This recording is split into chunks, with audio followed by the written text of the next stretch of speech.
Denny Indrayana dan SBY serta kubu mereka sedang menggiring opini dan membuat opini agar rakyat Indonesia tidak percaya pada lembaga yudikatif di negeri ini, tidak percaya kepada MK dan MA, karena lembaga eksekutif dalam hal ini Presiden Jokowi dituduh mengintervensi lembaga yudikatif.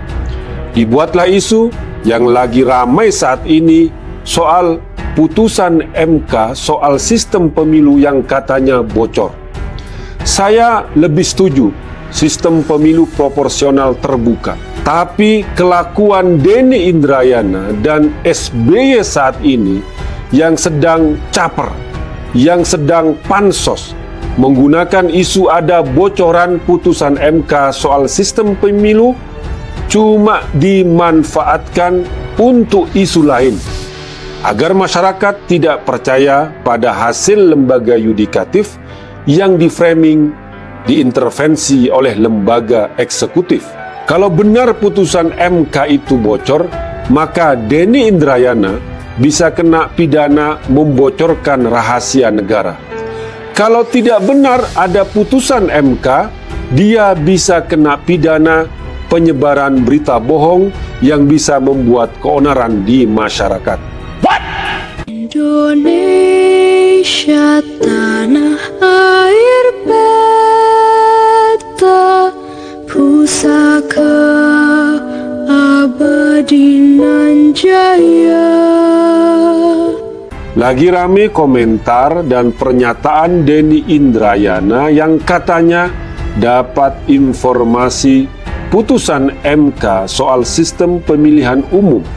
Katanya proporsional tertutup.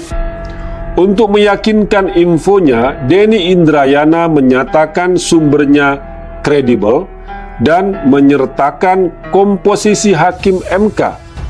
6 mendukung proporsional tertutup, 3 menolak. Yang jadi masalah, dari mana Denny dapat info itu? Kalaupun benar sudah ada putusan MK, itu tidak boleh dibocorkan karena belum dibacakan, belum diumumkan.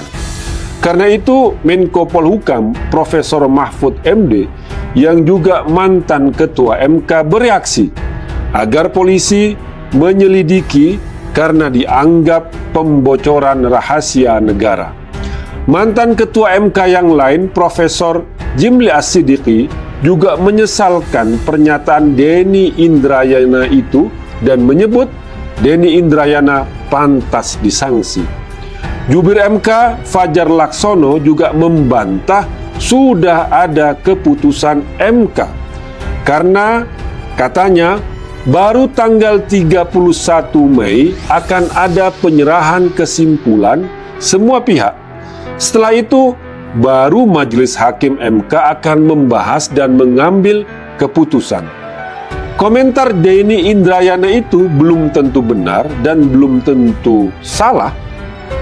SBY, petinggi Demokrat, sebagai Ketua Dewan Pembina dan Ketua Majelis Tinggi Partai Demokrat sudah menggoreng-goreng isu itu dikaitkan dengan PK Demokrat kubu Muldoko di MA. Kalau kita mau cerdas menyikapi kelakuan Denny Indrayana dan SBY, sebenarnya bukan soal substansi putusan MK, apakah terkait sistem pemilu, mau proporsional tertutup atau terbuka, tapi isu ini hanya dipakai untuk kepentingan sepihak Denny Indrayana dan SBY sendiri.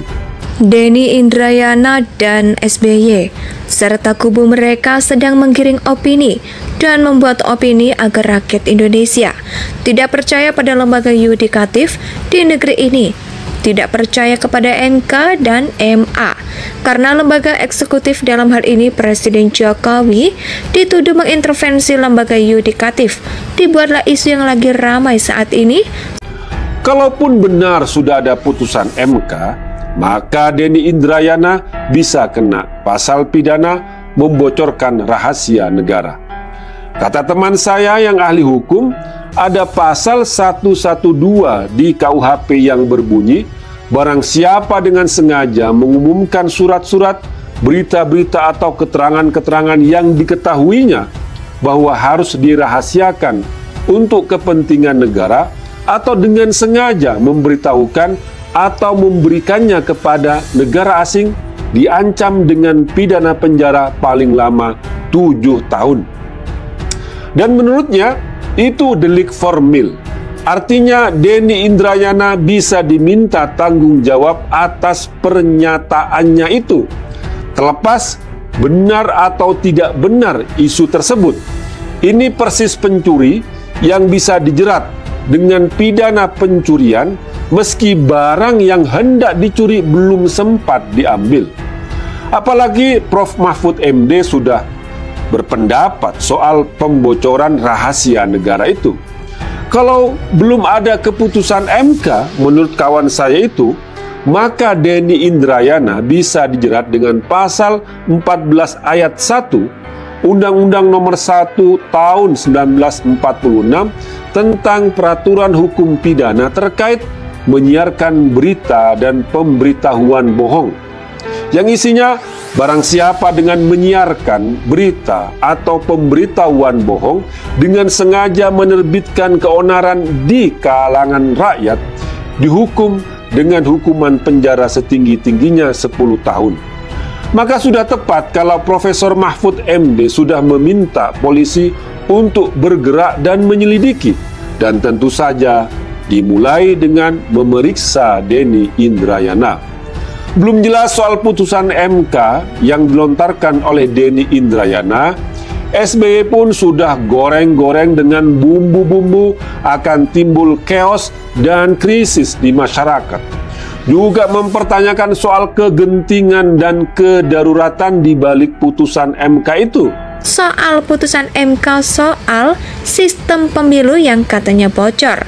Saya lebih setuju sistem pemilu proporsional terbuka, tapi kelakuan Denny Indrayana dan SBY saat ini yang sedang caper, yang sedang pansos menggunakan isu ada bocoran putusan MK soal sistem pemilu dimanfaatkan untuk isu lain agar masyarakat tidak percaya pada hasil lembaga yudikatif yang diframing diintervensi oleh lembaga eksekutif. Kalau benar putusan MK itu bocor, maka Denny Indrayana bisa kena pidana membocorkan rahasia negara. Kalau tidak benar ada putusan MK, dia bisa kena pidana penyebaran berita bohong yang bisa membuat keonaran di masyarakat. SBY tampaknya tidak bisa membedakan soal alasan Perpu yang memang harus ada soal yang genting dan darurat dengan putusan MK yang dalam kondisi yang normal-normal saja. SBY mungkin lupa atau pura-pura lupa, tahun 2008 juga ada putusan MK yang mengubah sistem pemilu 3 bulan sebelum pemilu dari yang sebelumnya tertutup menjadi terbuka. Putusan MK itu pada tanggal 23 Desember 2008, sedangkan pemilu legislatif 9 April tahun 2009. Hanya berjarak 3 bulan. Kalaupun ada putusan MK soal sistem pemilu pada bulan Juni ini, kemungkinan, sementara pemilu 2024 pada bulan Februari, maka masih ada 9 bulan, bukan 3 bulan pada tahun 2009. Kalau yang 3 bulan saja tidak ada chaos seperti tahun 2009, lantas mengapa yang masih 9 bulan mau ada chaos seperti yang ditakutkan oleh SBY? Ini tidak masuk akal. Muara semua isu bocoran putusan MK ternyata soal ketakutan kubu SBY terkait PK kubu Muldoko soal kekisruhan di Partai Demokrat. Mereka tidak mau kubu Muldoko dimenangkan oleh MA dengan menunggangi isu bocoran putusan MK soal sistem pemilu dan perpanjangan masa jabatan komisioner KPK. Perkara-perkara itu sebenarnya tidak terkait, berdiri sendiri. Lembaga yudikatifnya juga berbeda dan terpisah dan masing-masing independen, MK dengan MA. Tapi kubu Denny Indrayana dan SBY memframing semua perkara itu menjadi satu dengan memframingnya ada intervensi lembaga eksekutif, dalam hal ini Presiden Jokowi. Denny Indrayana dan SBY mau mengatakan, sudahlah, nggak usah perdulikan lagi hasil putusan MA dan MK. Itu sudah tidak penting lagi karena sudah ada intervensi kekuasaan. Yang benar itu cuma omongan Denny Indrayana dan SBY. Itu yang mereka mau katakan. Artinya, putusan lembaga yudikatif, baik MK dan MA itu mau dibusuk-busukkan dengan opini liar dan opini tidak bertanggung jawab dari Denny Indrayana dan SBY. Setelah mereka mengajak masyarakat untuk tidak percaya pada pemerintahan Jokowi, kini mereka mengajak masyarakat untuk tidak percaya hasil lembaga yudikatif. Ini sama saja Denny Indrayana dan SBY sengaja ingin membuat kegaduhan, membuat chaos di masyarakat. Sengaja ingin ada keonaran.